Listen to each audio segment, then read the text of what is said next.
So that motherfucker Bill O'Reilly keeps on insisting that there's a goddamn fucking war on Christmas. Never has there been a war on Christmas. Everybody fucking loves Christmas. Christmas Nation. Even people that don't love it, let it fucking go on. There's no comparison. You're fucking insane. You're fucking nuts. War on Christmas. In fact, because Bill O'Reilly says it so fucking much, it's almost like you want to play into his hands. It's almost just like, fuck it. Let's declare a war on Christmas. You know? That motherfucker wants to pretend like there is one. What if there really was one?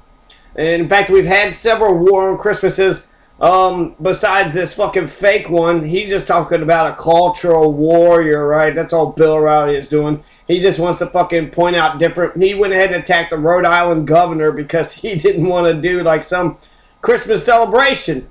Who gives a shit? He acts like some type of retraction or backing of it. It's like, do you love Christmas? You must fucking love it. Love it. Oh, you don't fucking love it? Well, clearly you're declaring war on it. No, motherfucker. Happy holidays is a nice thing. Someone says, hey, happy holidays to a Bill O'Reilly fucking Christian. They're cussing you out. Kiss my ass, motherfucker. Instead of just saying, hey, happy holidays to you, how about if I say, fuck you, fake ass fucking Christians. Why don't you, instead of worried about putting Christ in Christmas, why don't you put Christ, or putting Christ back in Christmas, why don't you worry about putting Christ back in Christians? You want to sit there and tell me that Christ needs to stay in Christmas, right? But you don't even act Christ-like. Jesus never said, if thou shalt say happy holidays to you, then thou shalt be a total fucking dick. That was not something. He was a pacifist. So I would actually think that Jesus, A, would think that kindness is something to be responded with kindness, or B, just ignore something that they don't like, that they would be offended by. So turn the other cheek. If someone punched him in the fucking face, he just wouldn't even do shit. So if somebody was to say happy Jewish holidays, right? Because, to say that happy holidays is an insult is fucking stupid. It's an insult to sit there and say, I'd rather you say Christian than holidays. Holidays covers everybody. So saying happy holidays is saying happy, holidays for everybody. For atheists, for Buddhists, for Muslims, for Catholics, Christians, everybody alike. Happy holidays. How can you not be in favor of happy holidays? Reminds me of George Carlin. Open up a door for a feminist. It's like, I can open my own door. Oh, okay, well, fuck you. Or maybe that was for a handicapped person. One was my real life, and the other one was his joke. And then the other one is, basically the same logic. Hey, happy holidays. Oh, you going to say happy holidays to me? What, your war on Christmas? Oh, my bad. What I meant to say, go fuck yourself, bitch. Now go eat a dick, bitch.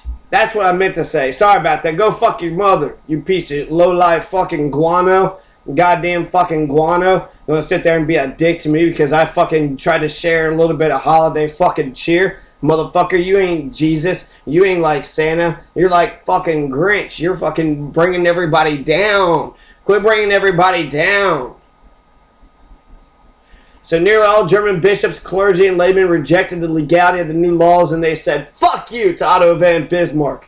So the war on Christmas that we've had, there was a war on the Catholic Church. Otto von Bismarck. Germany was formed in 1871. So the very fundamental basis of Germany was an attempted attack to wipe out the fucking Catholics. And then a lot of the Catholic influence actually was broken up. But by the next elections, they actually got more powerful. So he was aiming to take away, the control that they had. And he did take some because the land reform kicked out a lot of people from their parishes. And he was able to take the land and said took the schools for the state and said that it wasn't, it couldn't have a religious sect on it. So they said the Culture Conf loses because Catholic Church still in Germany. The Holy Roman Empire for German peoples had German peoples in the name. So for 1,000 years, this area had Catholics. But it was the Protestant sort of Martin Luther, 1600s that started the shaking up of Germany, Prussian proper.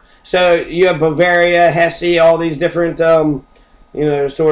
states that were, I don't know, just read, let's see, some of it says, in 1871, the Catholic Church comprised of 36.5% of the German Empire, whereas the Protestants was 62%. So for the vast majority, nearly 2/3 of the people were Protestants. So the Germans were way overwhelmingly Protestants. It's also where the Christmas tree came from, right? Germany, the Catholic Church was 36%, so a little bit more than a third. And the Kulturkampf, they were arrested, they were moved from their positions, they were in exile, they were being fined. So he really passed a lot of fucking laws to try to smash. There's like three main parties. There was a liberal party, conservative party, and then there was a Catholic party. So the Protestants were kind of split between liberals and conservatives, but the Catholic Party was, traditional, and the conservatives and liberal were actually united in their attack on the Catholic Church. The sinking of the Deutschland happened in 1875.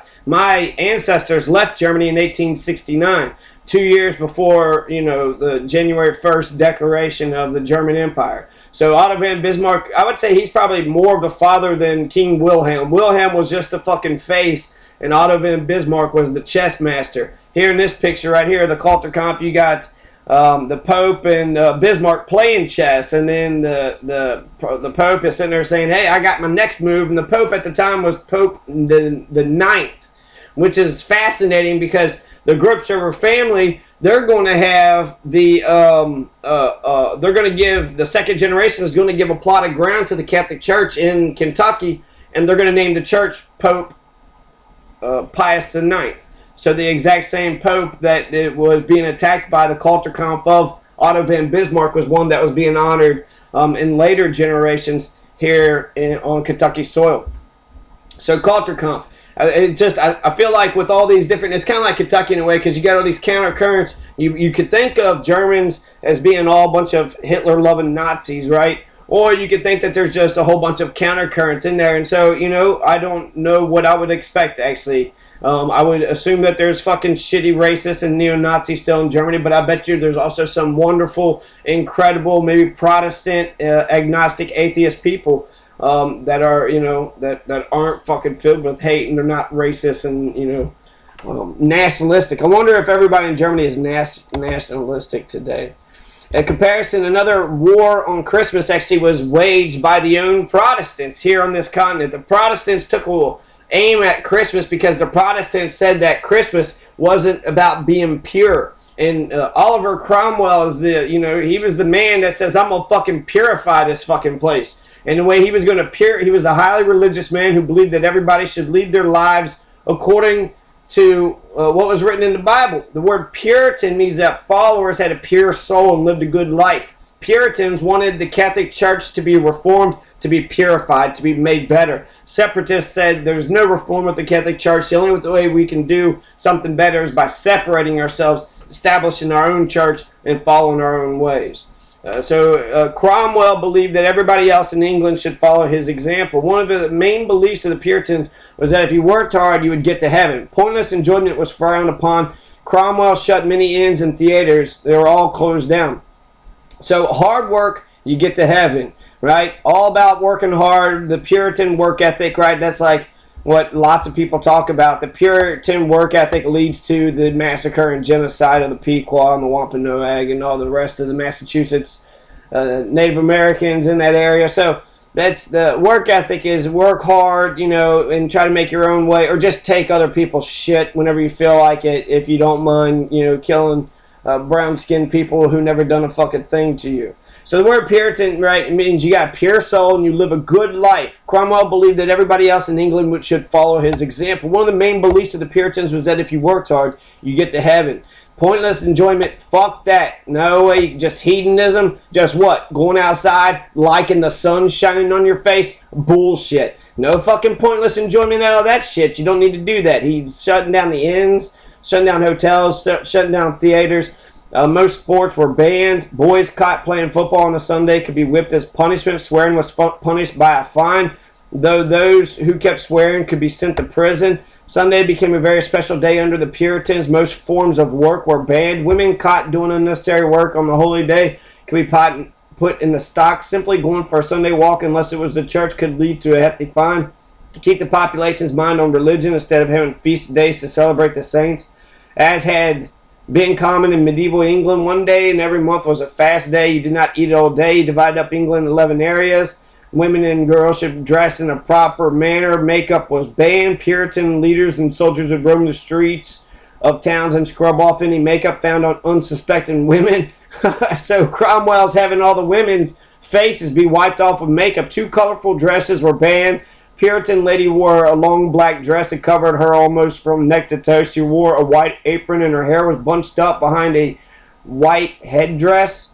So they're showing neck. That's interesting. Puritan men wore black clothing and short hair. Cromwell banned Christmas as people would have known it by then. By the 17th century, Christmas had become a holiday of celebration and enjoyment, especially after the problems caused by the Civil War. Cromwell wanted it returned to a religious celebration where people thought about the birth of Jesus rather than ate and drank too much. In London, soldiers were ordered to go around the streets and take by force, if necessary, food being cooked for a Christmas celebration. Oh my God. The smell of a goose being cooked could bring trouble. Traditional Christmas decorations like holly were banned. Despite all these rules, Cromwell himself was not strict. He enjoyed music, hunting, and playing bowls. He even allowed full-scale entertainment at his daughter's wedding. Despite being a highly religious man, Cromwell had a hatred for the Irish Catholics. So he's all talking about being fucking pure. That's why he thinks he can be purer than the Irish Catholics. But they just fucking grab Catholicism like no other motherfucker out there. He believed that they're all potential traitors. And they did it because St. Patrick fucking genocided them all, right? Scared the shit out of them. Dead bodies all over the fucking place. It was like, for the Irish, become fucking Catholic or, face St. Patrick's fucking wrath. They're all potential traitors willing to help any Catholic nation that wanted to attack England. Clearly didn't not know too much about the 1588 Spanish Armada. During his time as head of government, he is tasked to tame the Irish. He sent an army there, and despite promising to treat well those who surrendered to him, he slaughtered the people. Damn. This motherfucker's sick. So, to tame him, he killed him, right? Wexford and Drogheda, who did not surrender to his forces. He used terror to tame the Irish. I guess that's good he didn't hurt the fucking people who surrendered to him. He ordered that all Irish children should be sent to the West Indies to work as slave laborers. Oh my God. Yeah, Oliver Cromwell, man. What a piece of shit.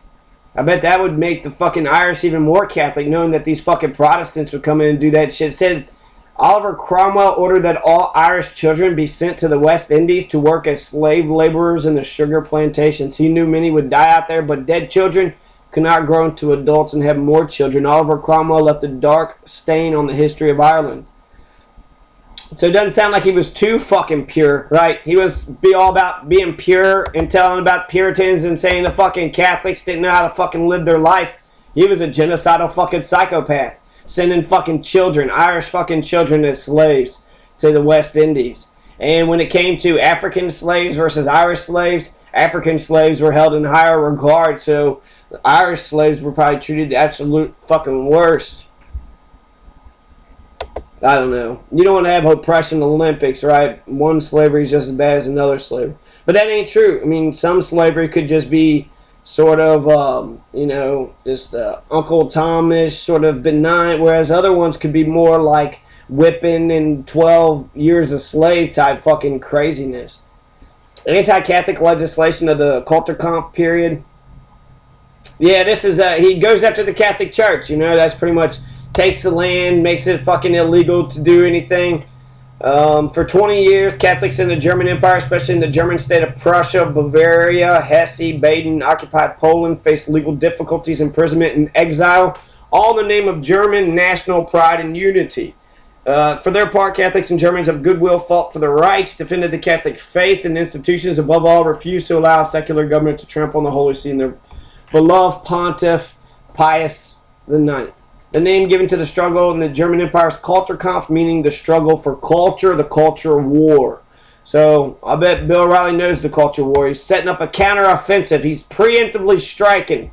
And that's what he doesn't, there's no war on Christmas, but I guess he's seeing, just like fucking Glenn Beck is seeing, the oncoming socialist sort of wave. Bill O'Reilly is seeing the oncoming secularist wave. And they're scared. Then they're admitting that they're scared. I mean, just think when Mitch McConnell started throwing all those attack ads in the very beginning, he was scared. He was so fucking scared he was attacking nobody. He had no person running against him, so he just started attacking possible candidates for governor? Who are the Democrats in Kentucky that might run against him? Just a few of them. Well, which ones are they? Not this one, not that one. And so, I mean, you're telling on yourself. If, like, my neighbor, she was sitting there telling me that right after I visited her, she had somebody come over and visit her. And then I made a joke about, I don't know, talking about, you know, gossiping or something. And she says defensively, oh, I didn't tell him nothing. And I was like, that's not what I was saying. I'm not saying that you didn't say anything to him. In fact, I was making a joke to say the opposite. But now that you fucking jumped up and said that, I see right through you. Oh, I didn't say anything. You mean you told him every goddamn thing you could fucking think of. Okay, I understand. That's how you are. You ain't got no fucking life, and so you just got a fucking, just a mouth on you, right? Just a fucking hot air, a bunch of fucking noise, just a fucking mouth. And so, what was all this about? The fucking Culture Conf and the Puritan War on Christmas? So they tell on yourself. They're actually telling on themselves when they, fucking try to say the opposite of what it actually is to be. And so when they're telling on themselves, Bill O'Reilly talking about war on Christmas, and Glenn Beck saying that there's going to be this, this socialist messiah is going to come up from nowhere. That's just them, being scared of the truth and righteousness taking a hold and democracy actually becoming a real thing in this country. So they're telling on themselves because nobody's attacking the fucking institution, and they're already shitting their pants that it's all fucking gone, it's all destroyed. So they got to grab a hold of a few of the remnants. And one of the remnants is, how much do you love Jesus and Christians and Christmas? And if you don't really love Christmas, then you're not a good Christian. You gotta fucking be a psycho about Christianity and Christmas. Somebody says happy holidays, you got to fucking throw down. Fuck your happy holidays. I will fuck you up. And that's just exactly what Jesus says to do. Ignore the fucking poor and don't give a shit about the poor. But you see or hear somebody telling you happy fucking holidays. In fact, what you do is you get poor people and you get homeless and you take off, you find things that you could throw, that's in their little fucking camps, their little, cardboard box home, or their corner, their dish, or their pans, or just take off some of their clothes or whatever. Or just throw the homeless person himself, right? If you see someone says happy holidays to you, you pick up a homeless guy and you just chuck it at him. That's how you deal with that. Bill O'Reilly would love a news story if some shit like that happened. Today, a homeless man was thrown at an asshole for saying happy holidays. This war on Christmas has gone on too far. So the Culture Conf can't destroy the Catholic Church in the area of Prussia or Hesse or Bavaria or Baden or Rhineland or okay. As much as today a period of carousing and merriment, the weeks around Christmas are celebrated with feast and drink and singing games. Mummers would blacken their faces and dress up in costumes, also in the clothes of the opposite sex, to perform plays on the streets or in homes. Carolers too would sing door to door as well as in their home. Wealthy lords threw open their manors, inviting local peasants and villagers inside to gorge on food and drink. Groups of young men called wassailers would march in and demand to be feasted or given gifts of money in exchange for their good wishes and songs. Puritans detested these sorts of activities, grumbling that Christmas was observed with more revelry than piety. Worse, they contended that there was no scriptural warrant for the celebration of Jesus' birth. Puritans argued correctly that Christmas represented nothing more than a thin Christian veneer slapped on a pagan celebration. Believing in the holiday was superstitious at best, heretical at worst. When the Puritans rebelled against Charles I, inciting the English Revolution, the popular celebration of Christmas was on their hit list. Victorious against the king in 1647, the Puritan government canceled Christmas. Not only were traditional expressions of merriment strictly forbidden, but shops are also ordered to stay open. Churches are shut down and ministers arrested for preaching on Christmas Day. The Puritans who came to America naturally shared these sentiments, and as the minister of Massachusetts, Increase Matter, explained, Christmas was observed on December 25th, not because Christ was born in that month, but because the heathen Saturnalia was at that time kept in Rome, and they were willing to have those pagan holidays metamorphosed into Christian ones. So naturally, official suppression of Christmas was foundational to the godly colonies of New England. The same ones that genocided, the same ones that put heads on a pike. William Bradford and John Winthrop's men and their the war of the Metacomet War, so King Philip and Wamsutta and Massasoit and Squanto. On their first Christmas in the New World, pilgrims at Plymouth Colony celebrated the holiday not at all. They worked in the fields. One year, the colony's governor, William Bradford, yelled at visitors at the colony who, unaware that Christmas was celebrated more in the absence than in the commemoration, were taking the day off. He found them in the streets at play openly, some pitching the bar, some at stool ball, and such like sports. After the incident, no one again tried to take off work for Christmas in the colony. They fucking learned. You listen to William Bradford, or he'll put your fucking head on a spike. The Puritans in the Massachusetts Bay Colony went one step further and actually outlawed the celebration of Christmas from 1659 to 1681. Anyone caught celebrating Christmas in the colony would be fined 5 shillings. Well into the 18th century, those who attempted to keep the tradition of wassailing alive in New England found themselves arrested, fined. Indeed, the Puritan War on Christmas lasted up until 1870, when the Culture will eventually take over.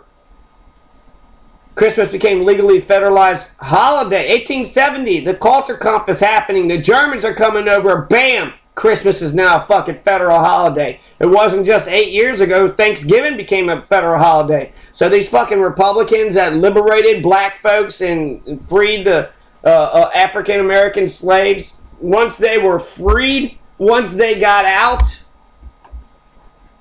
you know, they're just, that fucking generation created Thanksgiving. That generation created, South Carolina was all black. It created a black government.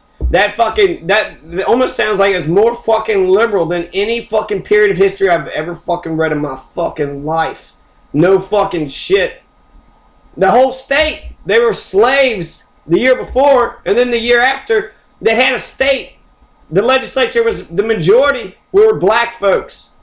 They took over a whole fucking state. 1870, 1880 something. So this is back in fucking 150 something years ago. And then what happened till 1950 or 60? I mean, like, shit, we only got 5 senators today. The whole fucking state. The whole state. So, that just gives you the time frame we're at. The Puritans in the Massachusetts Bay Colony. Also, the Know-Nothing, they killed Edgar Allan Poe. They killed fucking Edgar Allan Poe. The Know-Nothing Party, the fucking decline of the Democratic Party, or the decline of the Whig Party, coincide with the Know-Nothing Party. Then it split off in half, and the Republican Party dominated, become victorious. The Puritans in the Massachusetts Bay Colony went one step further and actually outlawed the celebration of Christmas. So, they, no fucking religious services. Nobody. Up until then, 1870, men and women were expected to go to work, stores were expected to remain open, and churches didn't even hold religious services. So it totally fucking changed. Our oldest Christmas tradition is the War on Christmas. So the War on Christmas has, you know, that's our oldest fucking religious tradition, is to stop fucking, you know, the people being boisterous and boasting about their fucking religion. Keep it to your fucking self, the Puritans said. Yeah, you love your Catholic fucking God, which is wrong. Right, to the Protestants. But to the Catholics, it's right, and the Protestants are wrong, and really they're all fucking Christians, right? You think you would find some common ground between the four of them. The Culture Conf. I don't know how much more we can talk about the Culture Conf. But 12 days of a 17th century Christmas. Churches, other buildings were decorated with rosemary and bays, holly, and ivy. Christmas Day church services were widely attended. Gifts were exchanged at New Year. Christmas boxes were distributed to servants, tradesmen, and the poor. Great quantities of brawn, roast beef, plum pottage, mince pie, special Christmas ale were consumed, and the populace indulged themselves in dancing, singing, card games, and stage plays. Such long-cherished activities necessarily often led to drunkenness, promiscuity, other forms of excess. In fact, the concept of misrule or ritualized reversal of traditional social norms was an important element of Christmas and had been viewed by historians as a useful safety valve for the tensions within English society. It was precisely this face of Christmas, however, that the Puritans of 16th and 17th century found so objectionable. 1580s, Philip Stubbs, the author of The Intimidity of Abuses, complained that the more mischief is that time committed in all the year, besides what masking and mumming, whereby robbery, whoredom, murder, and what not is committed, what dicing and carding, what eating and drinking, what banqueting and feasting is then used, more than in all the year, besides to the great dishonor of God and impoverishing of the realm. In addition to this association with immorality and the concept of misrule, another of the central objections to the feast for the stricter English Protestants between 1560 and 1640 was its popularity among the papist recusant community. Within the late medieval Catholic Church, Christmas taking a subordinate position in the liturgical calendar to Easter. Its importance, however, has been grown and further enhanced by the religious conflicts of the 16th century. For whereas John Bossy recently pointed out, the more extreme Protestants had little time. Fox, Christ's Holy Family, Reformed Catholicism laid great stress in this area. So blah ba-doo ba-dee ba-doo ba-dee, culture conf, war on Christmas. The Puritans fucking hated Christmas. That's the tradition that's been in America for a long ass fucking time. The tradition for hating Catholics has been in German history for ever since its creation. So the Germans were started on an anti-Catholic bias, and the Americans were started on an also on an anti-Catholic bias. So, you know, the Puritans were saying that the Catholics were too much, and then Otto von Bismarck was sitting there saying that the Catholics were too much. So the origins of the United States of America and of the German Empire, or the German Republic, 1871, after the the unification, or the wars for German unification happened. That's the Kulturkampf, okay, the Catholics. And so this Protestant versus Catholic thing, it almost seems like the Catholics killed a lot of people over hundreds of years, and then Protestants just were slightly better than that. And so there's been this weird fucking spiritual, theological fucking, fight. I bet you if I was to look at the Protestants, you probably could distribute it, which ones are conservative Protestants and which ones are liberal Protestants. Because traditionally you would think Protestants are more liberal because they, veer from the Catholic Church. Catholic Church is all about obedience to tradition and all their fucking shit. Even I think 1870 was around the same time the Pope said he's infallible. When did the Pope become infallible? Oh, 1780 or 1870. What the fuck? How's that possible? Infallible meaning they cannot fucking change. The theory of transubstantiation says that the fucking host and the wine literally is the body and blood of Jesus. So if you're at the Last Supper, you're supposed to be eating on his fucking flesh. Weird. That's weird. Pope infallibility, they said that it's something, that came from the Catholic Church. But basically, infallible just means he cannot do any wrong. Why is that important? Well, if you got Otto von Bismarck sitting there attacking the church, saying they're a bunch of bastards, fuck those fucking assholes, and they're the worst fucking things ever, was able to get, he put a dent in them and almost wiped them out. But because they held on and fought back, then they got to sort of say, well, look at us. We were getting attacked and beaten up on, and, woe is thee, when they were the aggressors for most of the years. So that's, if the churches can reform themselves to be an instrument of good, to help people, to elevate people, then they will actually figure out what it is that the people need. If they can't do that, then they will just fall by the wayside because there is no fucking point. You have to have a social benefit, and if your only benefit is to take fucking money, act like you're some sort of god yourself, priests take all that money and just put it into their own fucking land. It's fucking bullshit how they play. So Pope and Papal infallibility is a dogma in the Catholic Church. It states that in response to the promise of Jesus to Peter, the Pope is preserved from the possibility of error. The doctrine was defined dogmatically in the First Vatican Council of 1869 to 1870. So, the Counter-Reformation. So again, 1870, same fucking years. 1870, that's when they finally said Christmas was a fucking holiday. The Kulturkampf began, the attack on the Catholic Church, the Pope infallibility. They said, okay, y'all going to come after us, huh? Y'all want to sit there and say the Catholics are to blame? All right, well then fuck you. Now the Pope is the man. Everything he says cannot be fucking wrong. And so when it comes to who is greater leader in your state, when it comes to who is the most powerful motherfucker in your country. It's not the prime minister, it's not the chancellor, it's not the fucking president, or the dictator, or the Fuhrer, or whatever the fuck you want to call him, not your chief. The only fucking chief for all Catholics is the Pope, because God is above all men. And God, the only way you get to God for a Catholic is through the fucking Pope. So, you want to fuck with us? Fine. The Pope can't do no fucking wrong. If they say this is what Catholics believe, that's what the fuck Catholics believe. Damn the state. Damn the fucking government of their fucking so-called nation state. Because the Catholics are supreme. It's actually the best thing that they can do. Right now you have, you know, the Pope saying all that crazy shit that everybody's freaking out about, all that liberal stuff, which is the only direction that the Catholic Church can go. You just want to be a bunch of hierarchical fucking people who can't, static people who can't change in the face of the fucking internet, in face of the Gutenberg printing press times a million, in front of this fucking wave, this avalanche of information that you're still going to stay, you're going to put, what, fucking Hitler Youth? Fucking Benedict up there? No, you need a spiritual advisor. The Dalai Lama says nice shit every fucking day that people are like passing along to each other. Russell Brand can do that shit. So, I mean, there's people, everybody has, you know, like a spiritual leader of some sort, even brothers, sisters, even equal. It doesn't have to be like, you know, the Dalai Lama or some big national fucking figure. Just, you know, interacting with each other. We get our energies and we, you know, mix our spirits together. So, just on that level.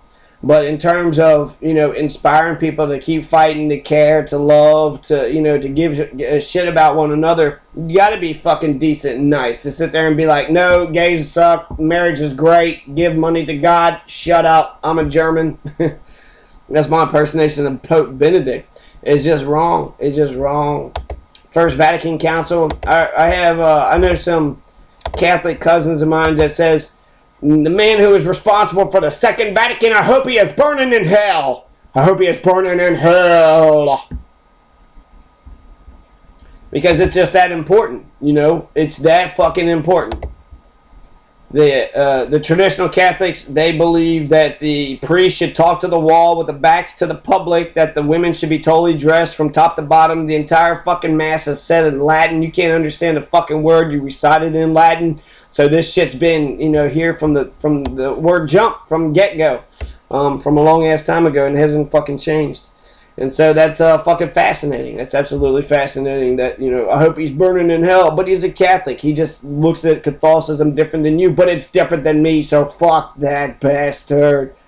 But you're still getting your fucking marching orders from them, right? Yeah, but we're allowed to talk shit, you know. That's our sort of thing, you know. We all get in the same building and we gotta listen to them, but we don't have to listen to them, you know. Just entertain and pretend like oh yeah, you the king, you the king. Anyways, fuck this asshole. Counter-Reformation, the Catholic Revival.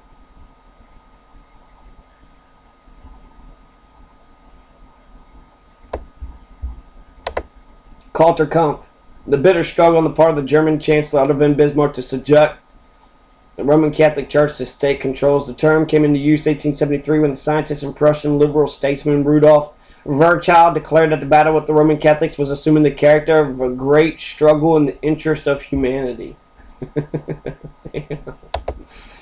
Damn. That's pretty fucking badass. Otto von Bismarck's create the fucking German Empire, and the very first thing he does is he turns around and says, fuck you, Catholic Church. He loses that battle. He doesn't like use violence or anything, but he uses the legislature and the power of the state to try to get the influence of the Centrum, which is this. It wasn't the Catholic Church he was attacking, but a political party that was composed of a large Catholic minority.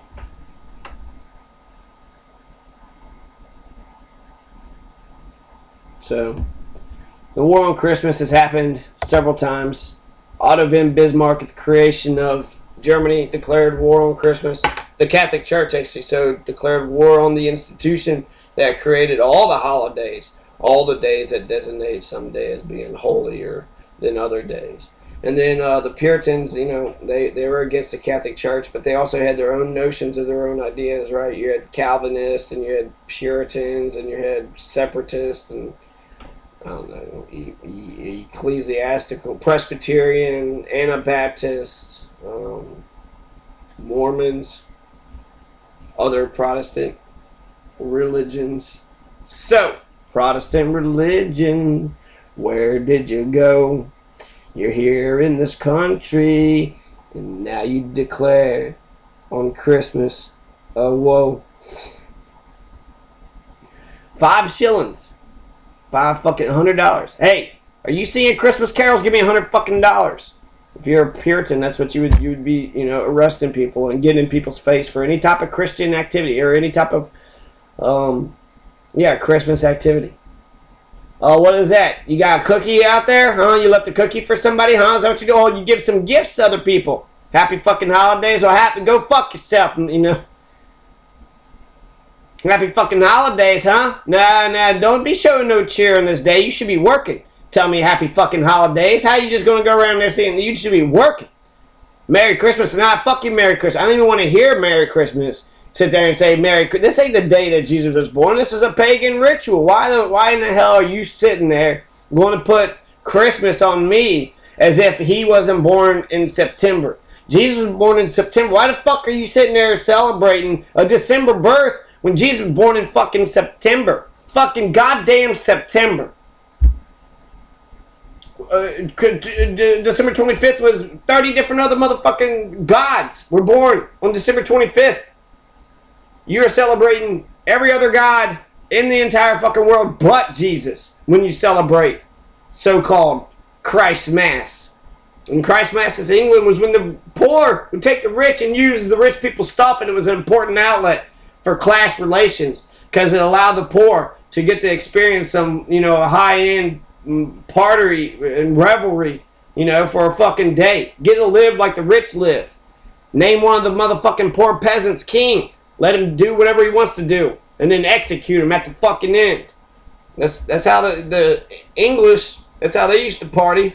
They didn't do Saturnalia. No fucking way. It was a social class warfare. For 12 days, we have to. We gotta live as peasants the entire fucking year. But for 12 days, we're going to be fucking kings. And we're going to live like kings. Christ Mass. We need to bring Christ Mass back. We need to put the Christ Mass back in Christmas. We need to make Christmas into Christ Mass. Because Christ Mass, we could get some ass. And we can get smashed on Christ Mass or getting some ass. Real fast. And probably a cheap ass or free fucking gas. Just like the fucking English past. We'll go real fucking fast. Get all their fucking cash so we can go ahead and buy a bunch of fucking airplanes and automobiles and mechanization real fucking fast. In a flash. Sash? Alright, I feel like I'm going nowhere with any of this or all of this, and so to all a good night. Happy Merry Saturn. What the fuck am I saying? Puritans, the war on Christmas. Oh, happy Isaac Newton Day. Merry Isaac Newton Day. Nah, happy the birthday of, today was an actual person was born today. Isaac Newton. I believe that Isaac Newton was a man who was born on this day. I believe in a man who was born on this day, whereas every fucking Christian does not.